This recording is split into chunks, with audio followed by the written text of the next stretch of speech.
Charles बेडवर उठून बसलेला असतो. ती येताच चार्ल्स बोलतो की ॲनने त्याला सगळं काही सांगितले आहे. ग्रेस त्याला बोलते की तिला यावर काही सांगता येणार नाही. तिला सुरुवातीला वाटले होते की घरात कोणीतरी आहे, कदाचित भूत. यावर चार्ल्स म्हणतो की तो भूताबद्दल नाही बोलत आहे, तर त्या दिवशी घडलेल्या दुर्घटनेबद्दल बोलत आहे. ग्रेस हे ऐकून अस्वस्थ होते. ती म्हणते की तिला काही कळत नाहीये तो काय बोलतोय ते. तो म्हणतो की सांग सांग ते सगळं खोटं आहे म्हणून. सांग काय घडलं होतं त्या रात्री. ग्रेस सांगू लागते. ती म्हणते मला नाही माहित त्या रात्री मला काय झालं होतं ते. सगळे नोकर निघून गेले होते.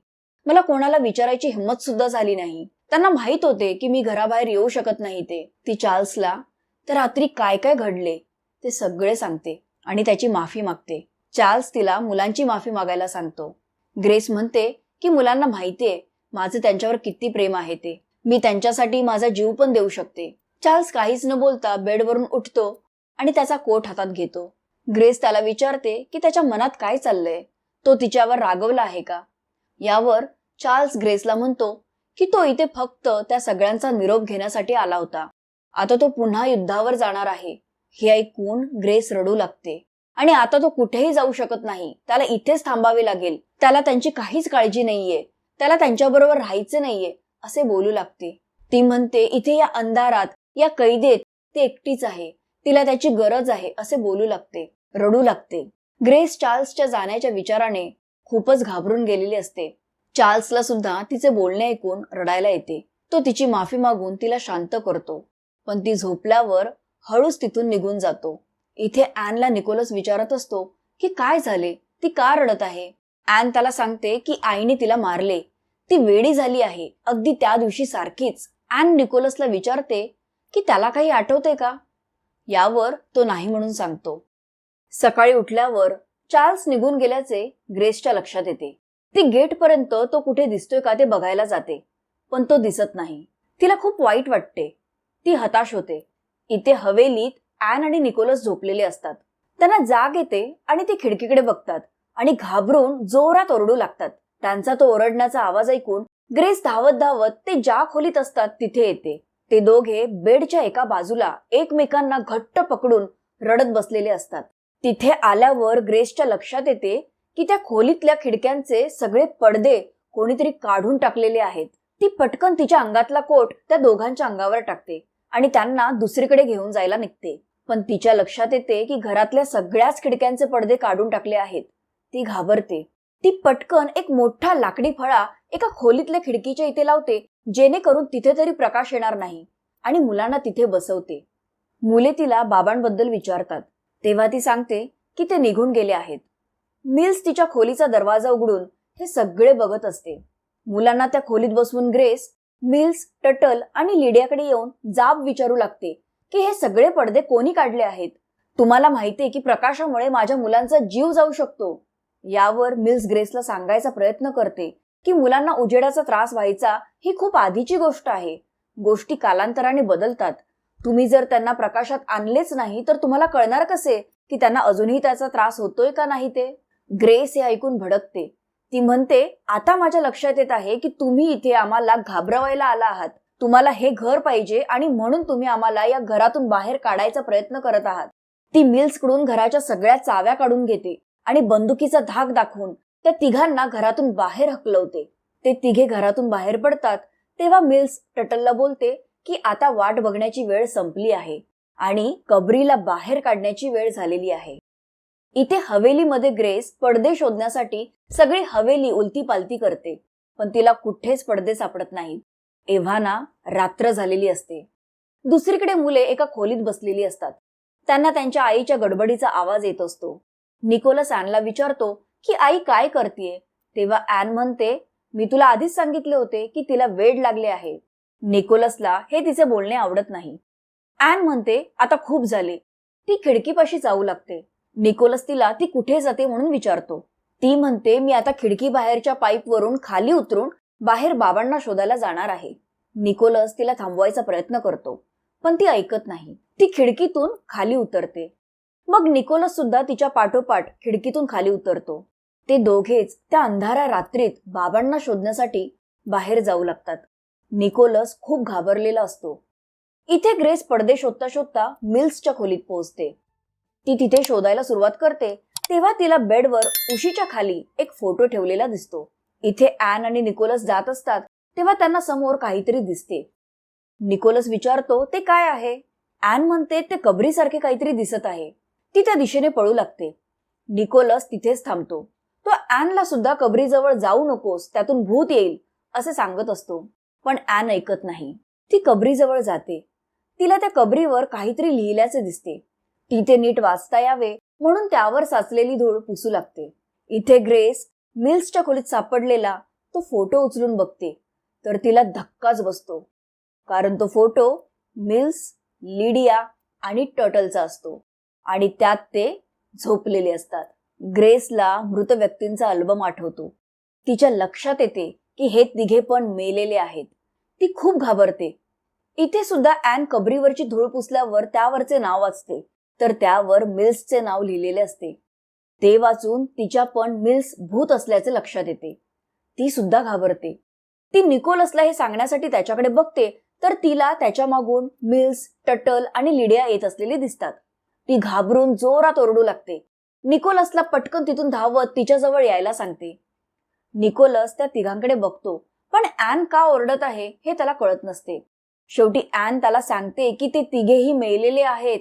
हे ऐकून निकोलस खूप घाबरतो आणि पळत ॲनकडे येतो. त्या दोघांच्या मागून हे तिघे जाऊ लागतात.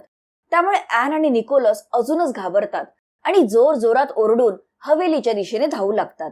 त्यांच्या ओरडण्याचा आवाज ऐकून ग्रेस बंदूक घेऊन हवेलीच्या बाहेर येते. ती ॲन आणि निकोलसला हवेलीत जायला सांगते.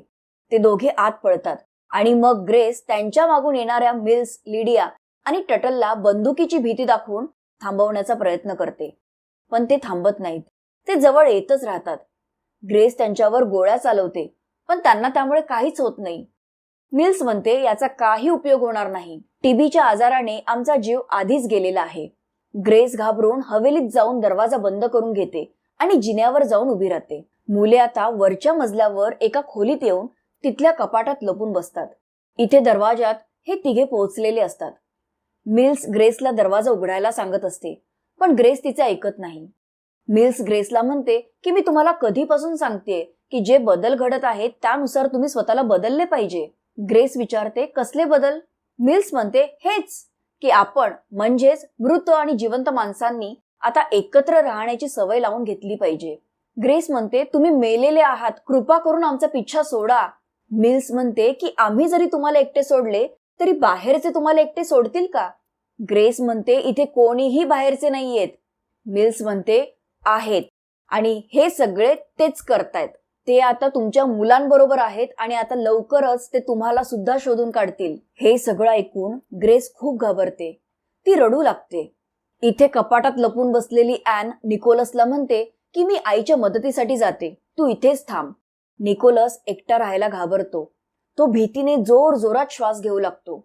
ॲन त्याला जोरात श्वास घेऊ नकोस असे बोलून त्याचे तोंड हाताने बंद करते आणि म्हणते इथे कोणीतरी आहे.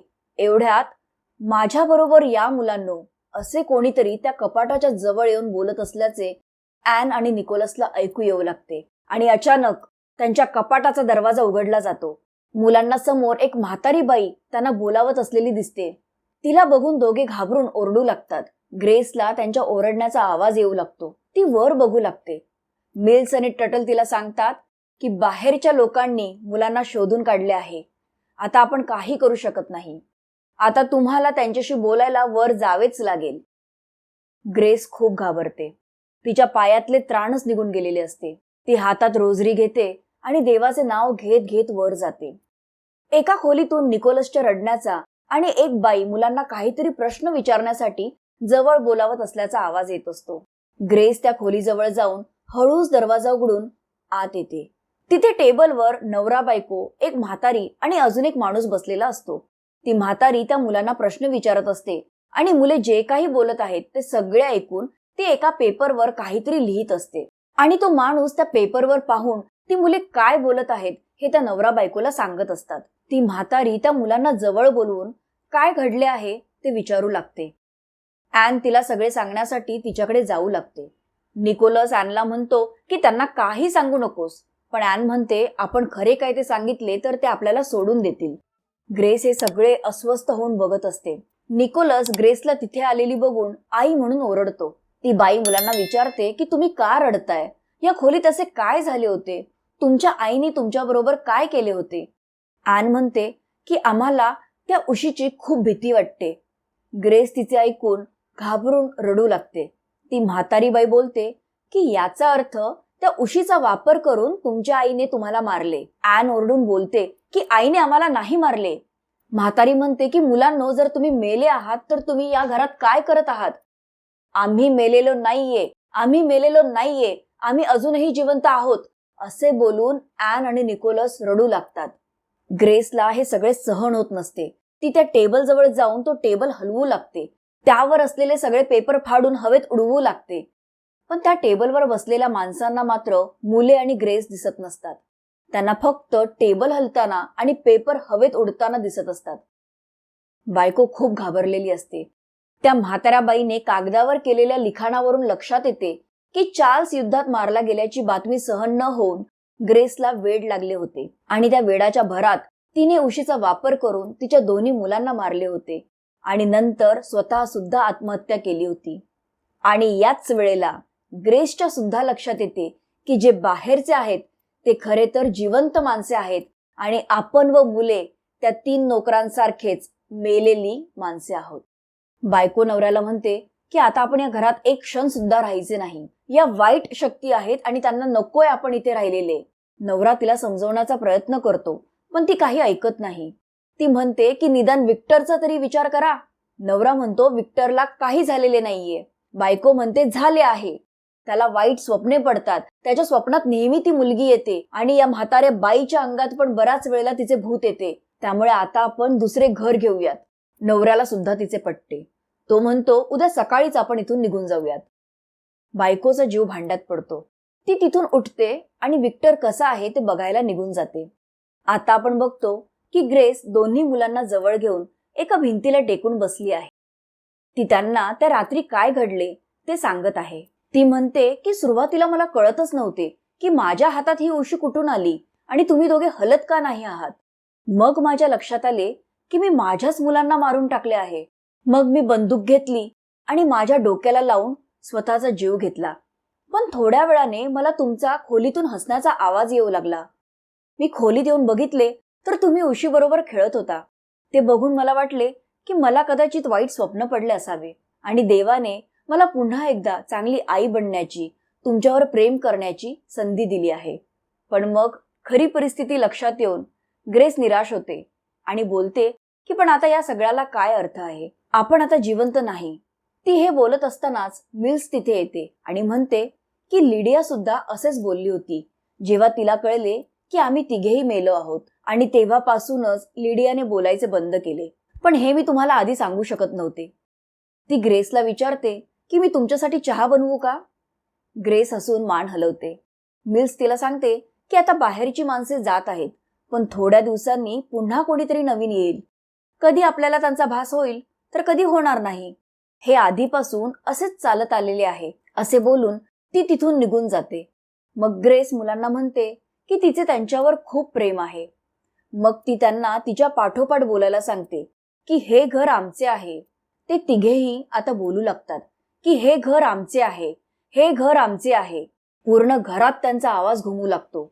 दुसऱ्या दिवशी सकाळी सकाळीच विक्टर आणि त्याचे आई बाबा हे घर सोडून जात असतात. ॲन आणि निकोलसला आता प्रकाशाचा सुद्धा काही त्रास होत नसतो.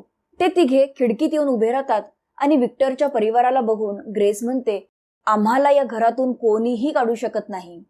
विक्टर खिडकीखाली उभे राहून ते तिघे उभे असलेल्या खिडकीतच बघत असतो. विक्टरचे बाबा त्याला गाडीत नेऊन बसवतात आणि ते सगळे तिथून निघून जातात. त्या हवेलीच्या गेटमधून त्यांची गाडी बाहेर पडते आणि एक माणूस त्या गेटला बाहेरून कुलूप लावतो. आणि आता त्या गेटवर पुन्हा एकदा हे घर विकायचे आहे अशी पाटी लावलेली दिसते. आणि ही गोष्ट इथेच संपते. द अदर्सची गोष्ट तुम्हाला कशी वाटली मला नक्की कळवा. गोष्ट आवडली असल्यास लाईक आणि शेअर नक्की करा. चॅनेलला सबस्क्राईब करा. पुन्हा भेटूयात पुढच्या व्हिडिओमध्ये एका नव्या गोष्टीसह. धन्यवाद.